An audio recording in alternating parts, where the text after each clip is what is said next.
बहुजन समाज के इस छोटे से आदने से समाज सेवक दानिश अली की ओर से जय भीम, जय मूल्यवासी, अस्सलाम वालेकुम। साथियों, आज देश में एक नफरत का माहौल है।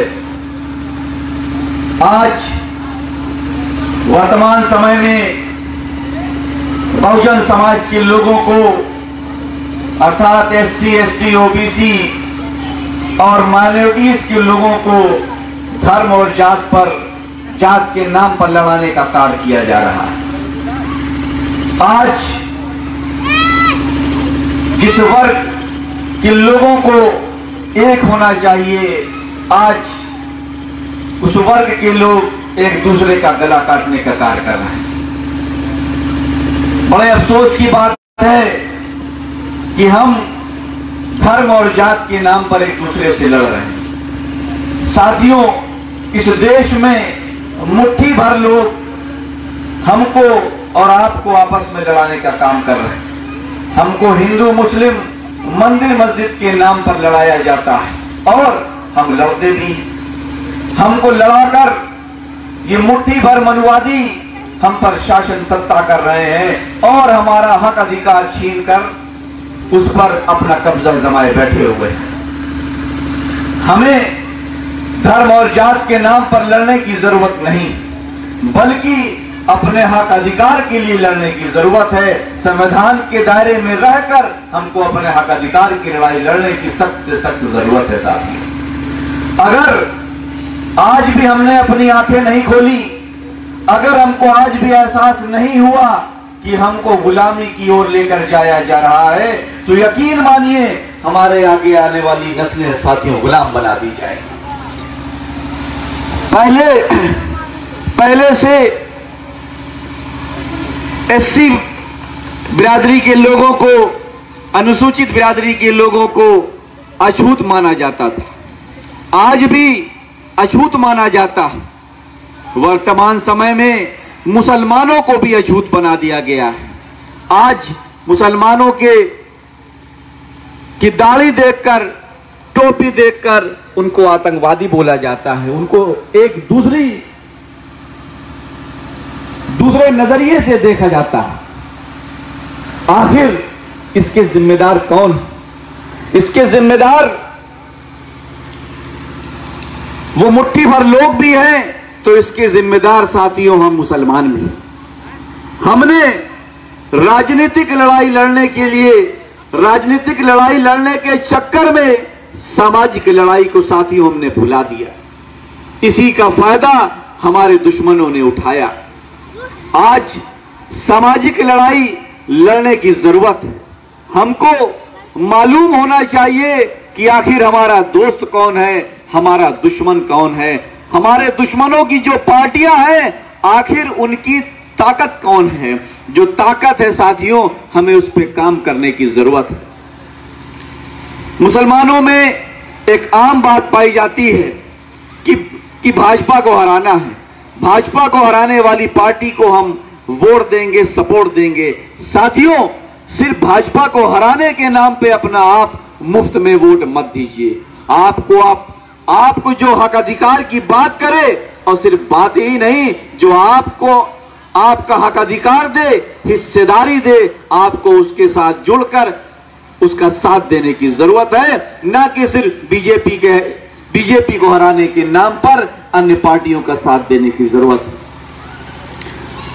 बीजेपी को हराने के नाम पर आज हमारा वोट थोक के भाव ले लिया जाता है। उसके बदले में हमको और आपको कुछ नहीं दिया जाता। अगर उत्तर प्रदेश की बात करें तो उत्तर प्रदेश में समाजवादी पार्टी ने हुकूमत करी, बहुजन समाज पार्टी ने राज किया, लेकिन हमको देने का कुछ भी कार्य नहीं किया। सबने हमको वोट बैंक की तरह इस्तेमाल किया।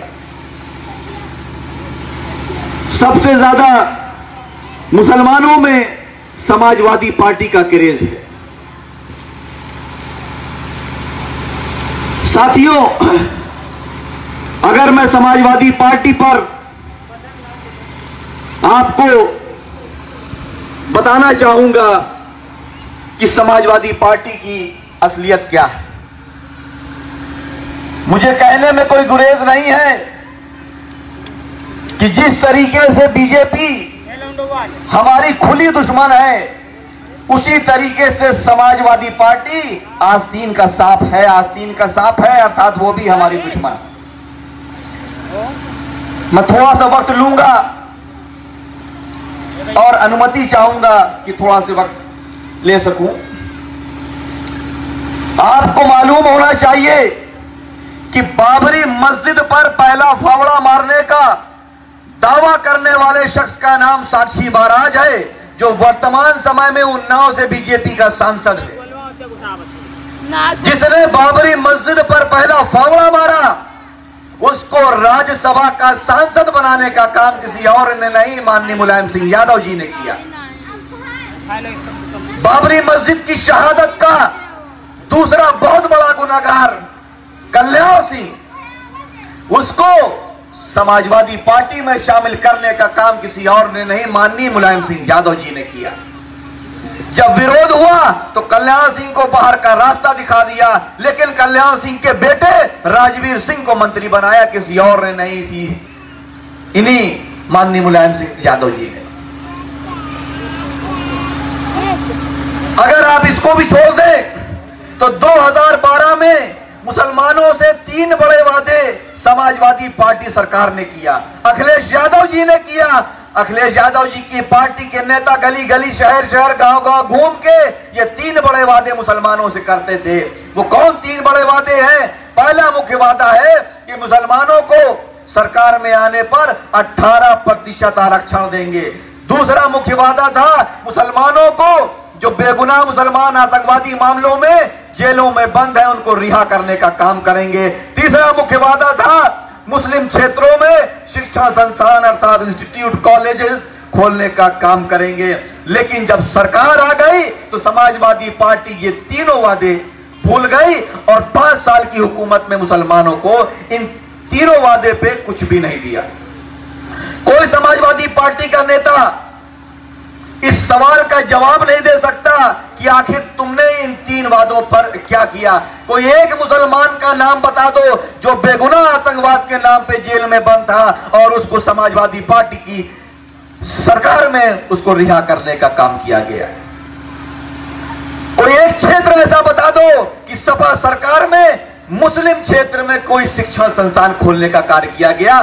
कोई गिना नहीं सकता, क्योंकि आपने ऐसा कोई कार्य किया नहीं। अगर हम इसको भी भूल जाएं, पार्टियां झूठ बोलती हैं, वोट के लिए तमाम झूठे वादे करती हैं, अगर हम आप इसको भी इग्नोर कर दें तो गुजरात के 2002 के दंगों के लिए मुसलमान किसको दोषी मानता है?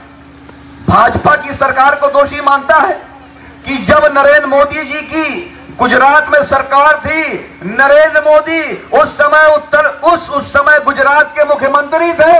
उस समय गुजरात में गोधरा कांड हुआ, तमाम दंगे हुए, हजारों मुसलमानों का कत्लेआम हुआ, हजारों मुसलमानों का कत्लेआम हुआ। मुस्लिम माओ बहनों की इज्जत आबरू के साथ खेला गया। उसका जिम्मेदार कौन है? बीजेपी सरकार है। लेकिन यह बात सच है।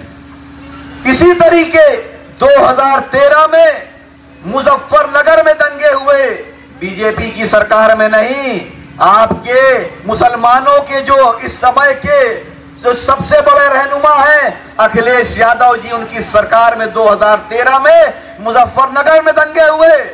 गुजरात के दंगे से छोटा दंगा नहीं था।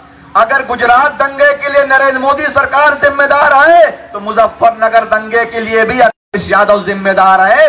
ये देखने का नजरिया हमारा अलग अलग नहीं होना चाहिए। सैफई में सैफई महोत्सव मनाया जा रहा था, अर्थात मुजरा देखा जा रहा था। कितने शर्म की बात है कि मुजफ्फरनगर में दंगे हुए, हजारों बेगुनाहों की जान गई और उसके बाद भी ये बेशर्म अखिलेश यादव और इसकी सरकार मुजफ्फरनगर में मुजरा देख रही थी। इनको शर्म नहीं आई। अगर किसी के घर में किसी की हत्या हो जाए, किसी की बहन के साथ रेप हो जाए तो क्या वो नाच गाना देखने का कार्य करेगा? नहीं करेगा। बहुत नीच किस्म का आदमी होगा जो इस तरह का कृत्य करेगा।